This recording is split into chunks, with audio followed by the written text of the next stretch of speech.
Good morning, everyone. So first of all, I would like to thank SOA for their invitation to invite me here. Now, this panel is about the case study. When I came here this morning, I saw so many booths out there. So the aim of all this setup is about making money. But for this panel, it's about how to protect your money.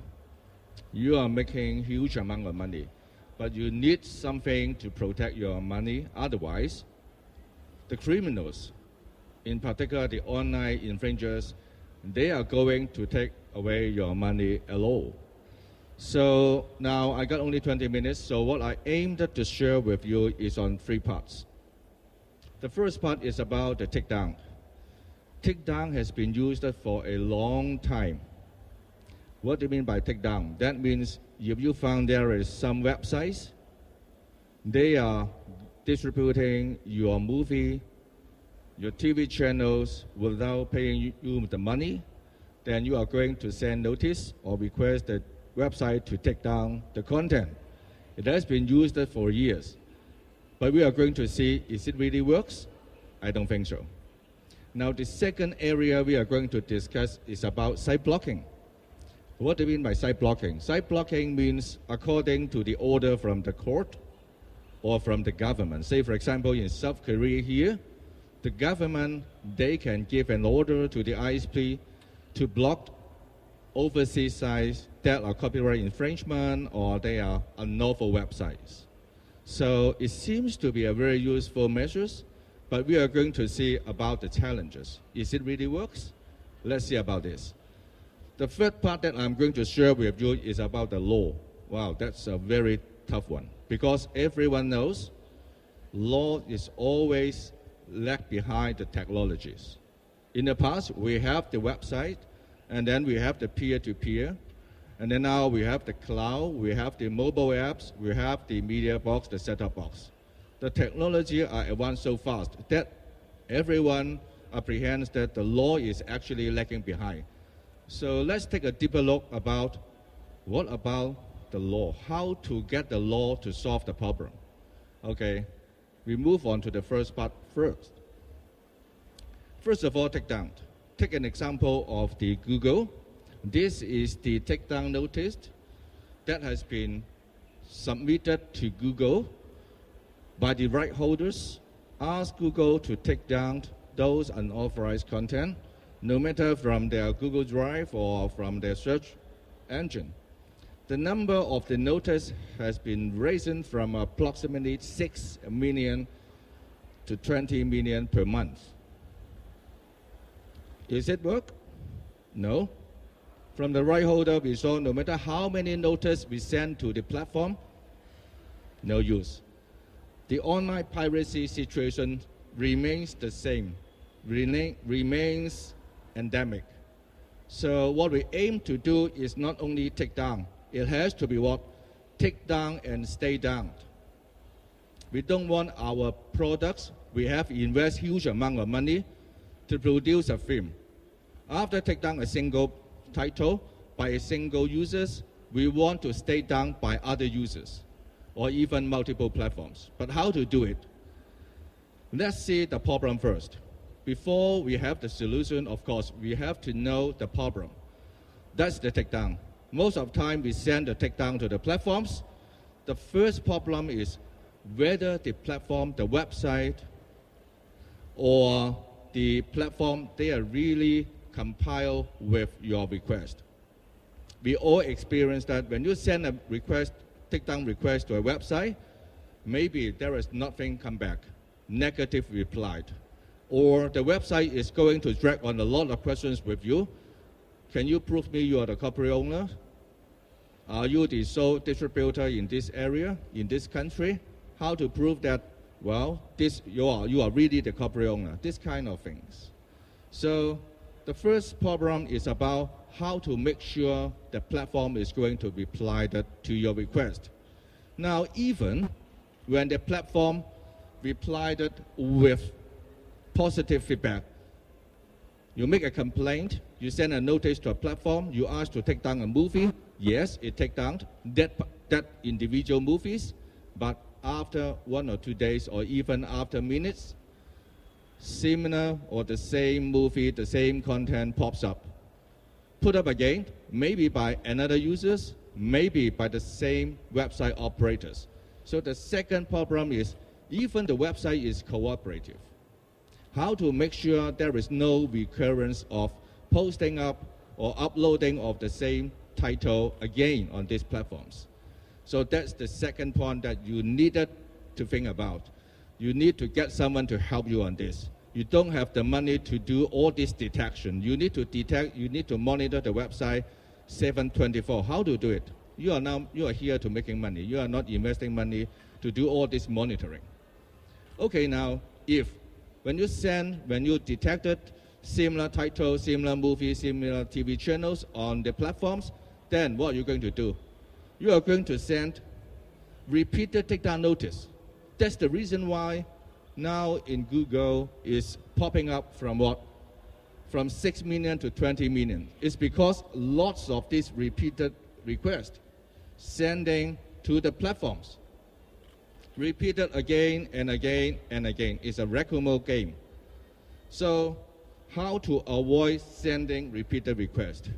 Some platforms, they are so cooperative. They have, implement or self-developed watermark measures or fingerprint to avoid re-uploading by the users or to avoid posting of the same TV channel or the same movies on the platforms.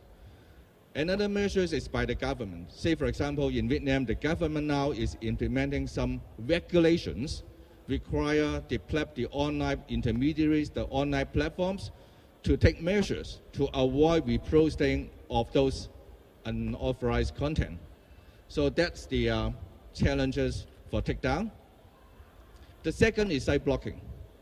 Now you are going to see on the screen the result. Now in Asia Pacific, we have site blocking in Australia, Indonesia, Malaysia, and Singapore.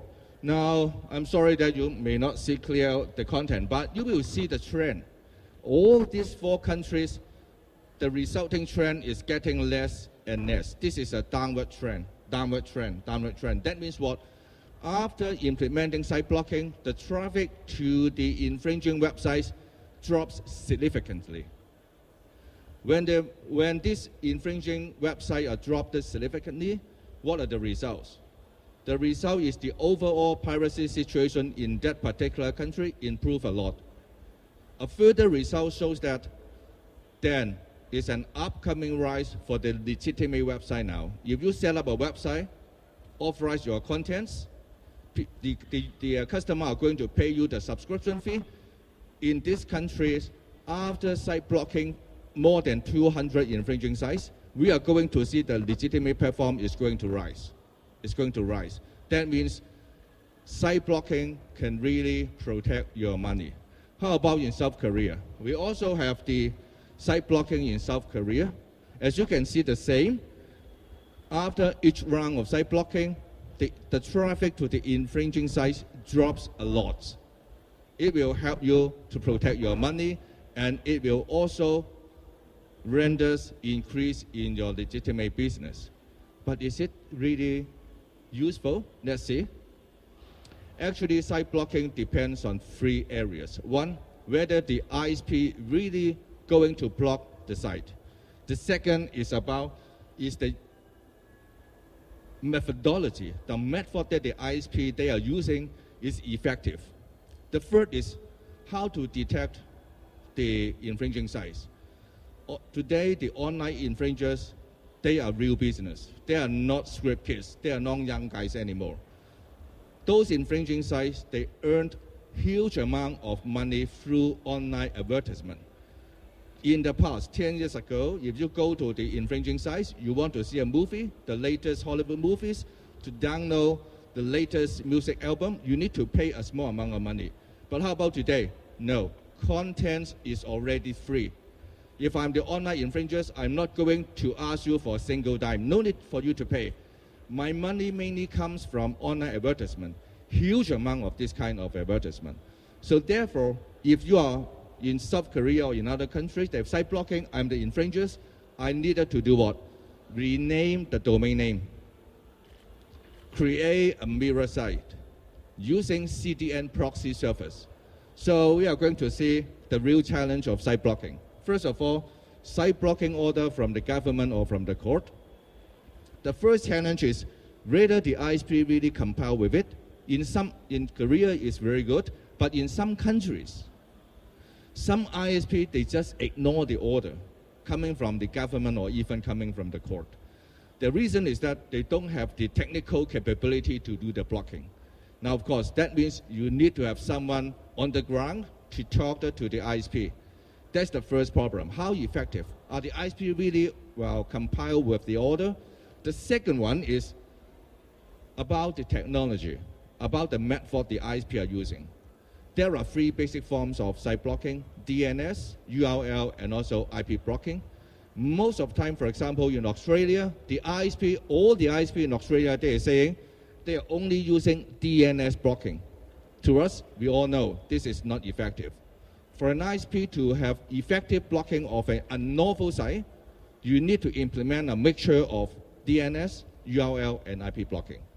Now, that's another thing we need to focus. The third kind is very, very difficult, because once you block an infringing site, the sites actually, they can create their own mirror site, proxy site, or even redirect site. Sometimes nowadays, for infringing sites, they also have their own social network account. They set up their Twitter, they set up their Facebook. So when the site is blocked, if you are the netizen, you want to see free movies, what should you do? First of all, go to check whether this infringing site has social network. Go to Facebook. There may be an announcement saying that, hey, this site is not accessible anymore. Go to another site. Set up a proxy site, mirror site. So for the netizen to visit the site again. So therefore, the problem is now someone has to detect this proxy site, mirror site, redirect site, and then go to the court again, go to the government again, to ask the government or to apply for a court order to block those proxy site, mirror site, and redirect site again. So that's the problem for the site blocking. What about the law? The final area is about the law. Now, on your left-hand side, this is the government attitude. For the government, they're always saying copyright law should be technology neutral. That means you cannot base on the peer-to-peer and set up a law. You cannot base on the set-top box or mobile apps and set up create a new law on copyright just on mobile apps. No, it has to be technology neutral. The second is copyright law need not be completely effective to be adequately effective. That's the view of the government. But on the right owners, on the copyright stakeholders, copyright law should protect creativity. Copyright law should promote creativity. The second is copyright law should prescribe something that someone break the law, they should be punished. So that's the view of the copyright owner. Now let's see what happened. To us, to look more in depth about the copyright law, the question is, can the law fit into the technology, to the ecosystem of the technology? The main point is fit in. How to fit in the law to the technological operation and ecosystem of online piracy. Say, for example, today, so many people are using mobile apps. Actually, behind the mobile apps, the technology is totally different from websites. So the first thing is, can the law be applied to the mobile apps? Can the law be applied to a media box or set-top box? Can the law apply to peer-to-peer? Can the law be applied to the cloud computing? This kind of thing. After the law can fit in, of course, what we aim to do is to consider whether the law can generate civil liability or criminal liability to the infringers. Now, here comes the big problem. Today, we all know, when we talk about cybercrime or online piracy, if the server is in South Korea, I am the website owner, My server set up in South Korea. Of course, I'm not in South Korea. The operator and the server must be separate in different countries, in different jurisdictions. That's what we term as the transnational problem. The second is about the complexity. Even here is a criminal liability. Can the government really can solve this technical problem? Maybe they know nothing about the mobile apps. They don't know how it operates. Even the law is here. Can it be enforceable? For the civil liability, if you want to sue the operator website using a civil proceedings, the first problem is, do you know where is the operator? You don't know. How can you initiate a civil proceeding? So the main focus is what? The main focus is, can the law or the government or the industry set up a strategy? That's just for marketing, because on panel 2, we are going to discuss about the strategy. It's not about civil liability or criminal liability. We need to work out something so that your damaging is minimized. You are losing money. You are bleeding every day. Someone is stealing your money every day, every minute. Apart from relying on civil infringement or criminal enforcement, can you do something to what?